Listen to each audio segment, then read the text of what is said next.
Hello tribe, welcome to this new series of videos which I'm calling The Science of Consciousness. This first video is going to serve as an introduction to what the meaning of this is and why it is particular to me. And that has to do because in my own path, and this is where I'm going to talk about my own experience in understanding certain truths of reality, and more specifically when you find concepts that are confusing because they are in conflict with others that you have heard, and it has to do with this exploration of reality. So you should know me by now that I have been heavily influenced by the scientific method or science in general. So one of the first things that I'm going to do is clarify terms when I use the word science here. And you could say that in many ways I'm going to attempt to demystify all of these strange concepts that we see and find in the circles of spirituality and some of the words and phrases and laws that they talk about. And that has always been my primary mover, just to find out what really means certain things in our lives. And so the reason why I'm using science here is because I believe that science is the best method that we have to understand everything. But here I want to clarify what I mean by science. Let's talk about terms in general. Because as we use languages, this is the reason why we can't understand each other, especially on the internet, when all we have is words, we don't even have expressions. And it changes a lot when you're in a video, because you can see people's expressions. But language just shows that we have a lot of problems in trying to convey messages. What we mean is not exactly what we write. And so the terms here of science, let's put it mainly as the connotation that we have is that science is this institutionalized science, which is the materialist science. And my purpose here is not to debunk materialistic science, because that is like trying to debunk religion at this point.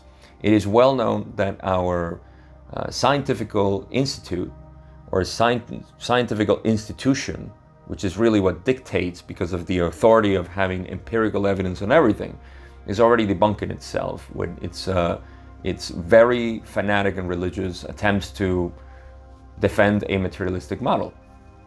So that's not my attempt.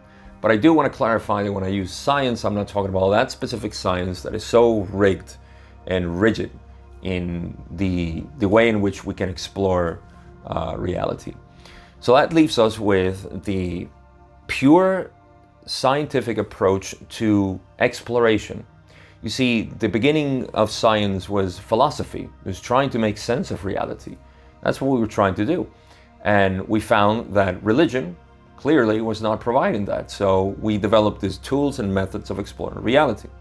So far from me to tell the whole story of the development of science, institutionalized science as we know it, it's important for me just to mention that this is only a recent phenomenon, that we have become very zealots with our science, and we can only see this in certain speakers and philosophers of this scientism that exists, and that's all well and good. I'm not trying to use those tools. What I'm trying to use is the basic scientific inquiry that we have as humans. And the most important and most empirical way in which we can explore this reality is that we should always question first, who is the one exploring reality? And so when we do this, we get into the first stage of any scientific, really, or any scientific person should do, which is just explore, who am I? What is this medium who is this one that's asking question? What is this medium in which questions arise?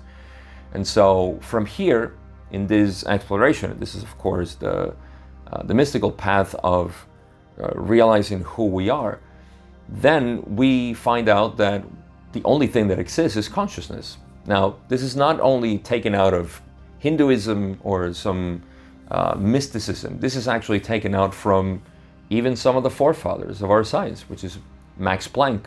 I always quote him when he said that we cannot get beyond consciousness.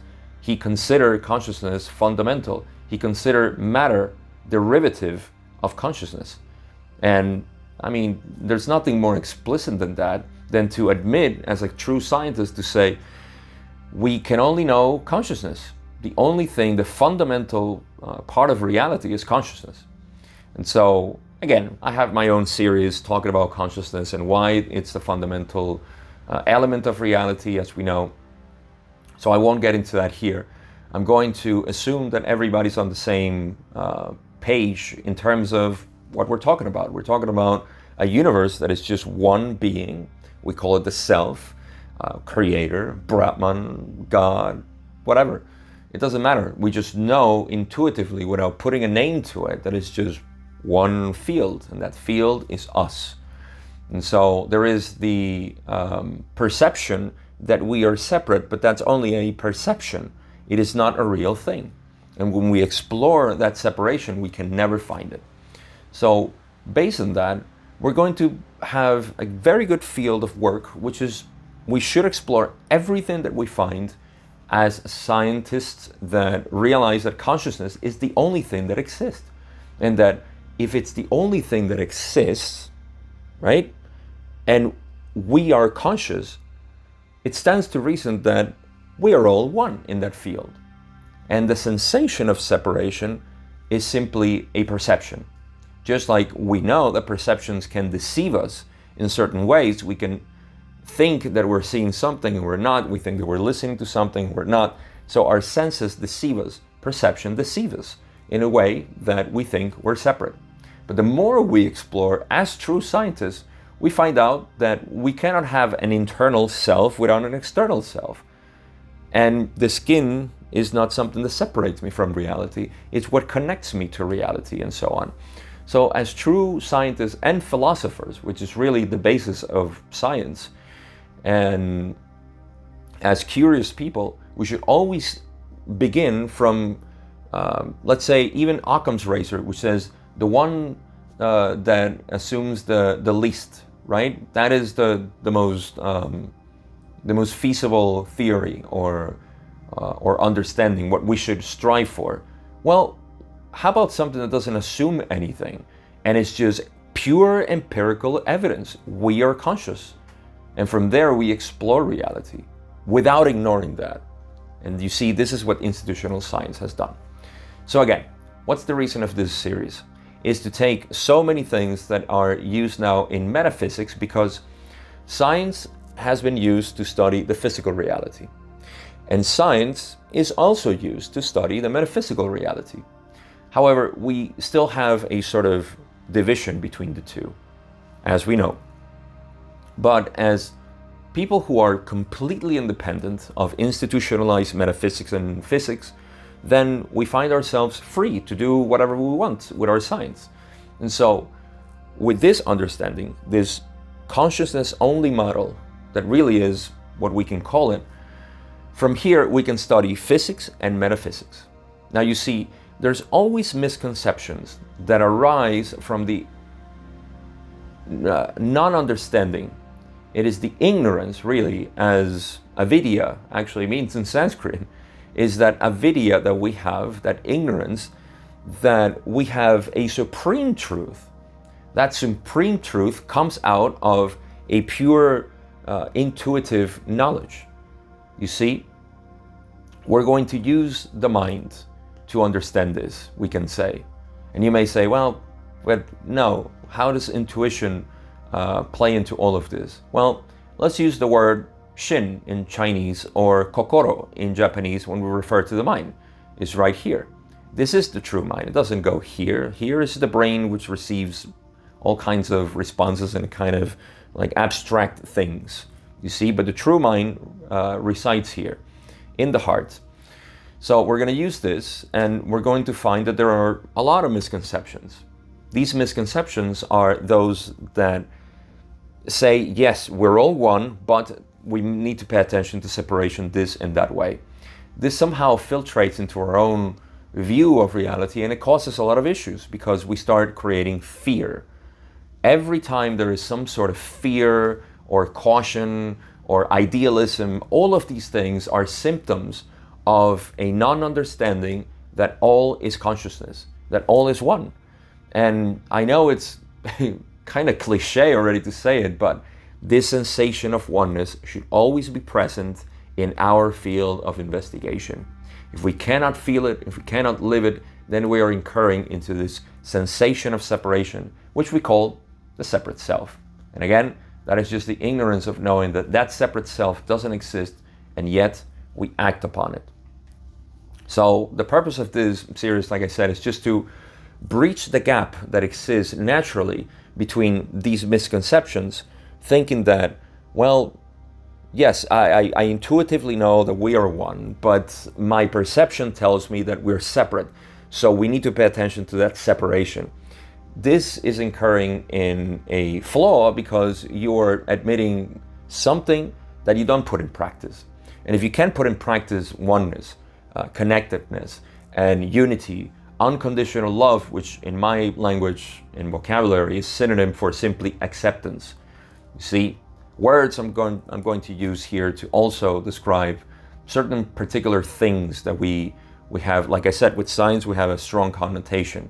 With mind we have another connotation. So I point out to those things because I think it's important for us to all be on the same page when we speak of vocabulary, thus leaving less space for misconceptions. And so when we use any term, we should always be mindful of what we're saying. So these gaps that exist are important because we are incurring that sense of separation, and that's not the point. The point is for us to be true scientists and say, why am I living a life in the sense of separation when intuitively I know that we are all one? And this just calls into investigation. This is where self-inquiry is important, and all of the tools that we have to become this being that we intuitively know we are. And so again, this is all part of different departments, if you will, of my channel, but in this one in particular, every time I see something that is it is prevalent out there, and I see it all the time, especially when talking to people, that there are these misconceptions where there is no perception of connectedness, which is what we should be looking for if we admit intuitively that we're all one and that we're all connected. And how can we live a life of perceptual separation, but within the connection of the heart that knows? And like I said, the term acceptance is simply the synonym for unconditional love. Just like the space is unconditional loving with all objects, it doesn't compress itself against some objects and discriminates others and expands itself for others. Space is spacious for everything. Acceptance is unconditional love for everything that you see. And those are the tools that we're going to use here. So I hope you like this, because I have several topics that I'm going to call into question and demystify, because these things are very toxic in our minds and our spiritual circles and our spiritual seeking and all of this. So hope you like it. Leave me a comment. Let me know what you think. Do you have any terms that you want to add to this that are confusing? Just leave them down there. Thank you for watching as usual, and I'll see you in the next video.